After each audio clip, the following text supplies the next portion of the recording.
Hi everyone and welcome. Today we are talking about fermented onions. This is a post I have made a couple of years back, probably about 2 years ago, so I'm remaking it because it is just something that's really worth sharing and something that's absolutely delicious is fermented onions. So why would you want to ferment onions besides the obvious wanting to actually preserve onions and have them on hand when they're out of season, because as much as we love onions, even when they are cured, they still have a certain shelf life. So you'll find that before the next harvest is ready, your onions will be nearing their shelf life, and you still might have a few that you want to preserve.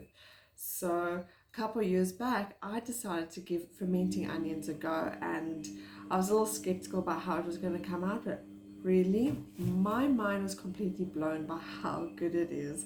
So it does really have the same texture and flavor as you would with normal pickled onions. So it has the same flavor and texture as pickled onions, but it doesn't have that harsh vinegar flavor. It just has a really good brine flavor, and it is absolutely delicious. In fact, I would pick these fermented onions over pickled onions any day, and with the added benefit of, because they're fermented, they're really good for gut health as well.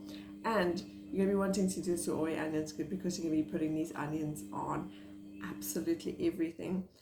And it is really easy. So this is a jar. This jar takes about a liter of water. So I sliced up two sort of average size onions. I sliced them up and I put them in here with a tablespoon of salt. So you can do 1 to 2 tablespoons of salt. I'll give it a taste preference, whatever your personal preference is in saltiness is how you would end up going, but at least 1 good tablespoon of salt. And then your warm water, you fill it up. And then what I do is I've actually got a glass in here to weight everything down.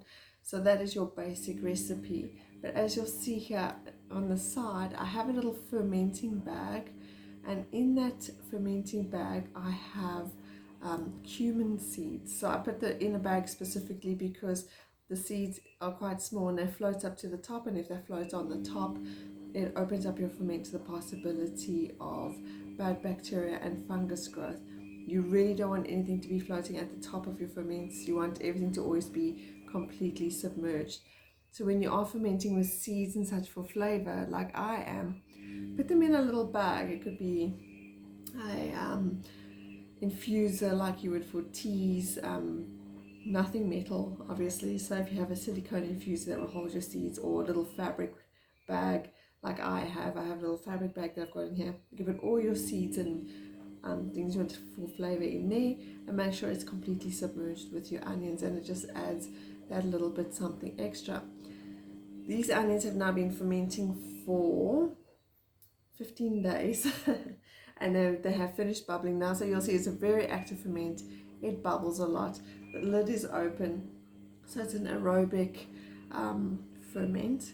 One tip, it is a very strong smelling ferment. So for the first few days you're going to be having a very strong smell of onion in your kitchen. If you don't want to experience that, you can put a lid on loosely and cover it with a cloth. I always use a cloth to keep dust and unwanted insects out, and then just burp it, just loosen the lid. You can use a lid that does seal. I have done it before in preserving jars where the lids clip on with the seal, and it does work just as well. Just make sure you open your bottle at least once or twice a day to burp it, to allow out any built up CO2 and to allow in fresh oxygen. So both that form of fermenting as well as the open mouth fermenting, you get the same flavor and the same effect at the end of the day, and you get some really good fermented onions. It's just up to you which one you prefer to do, if you're okay with burping every day, or if you're okay with having a little bit of a strong smell in your kitchen.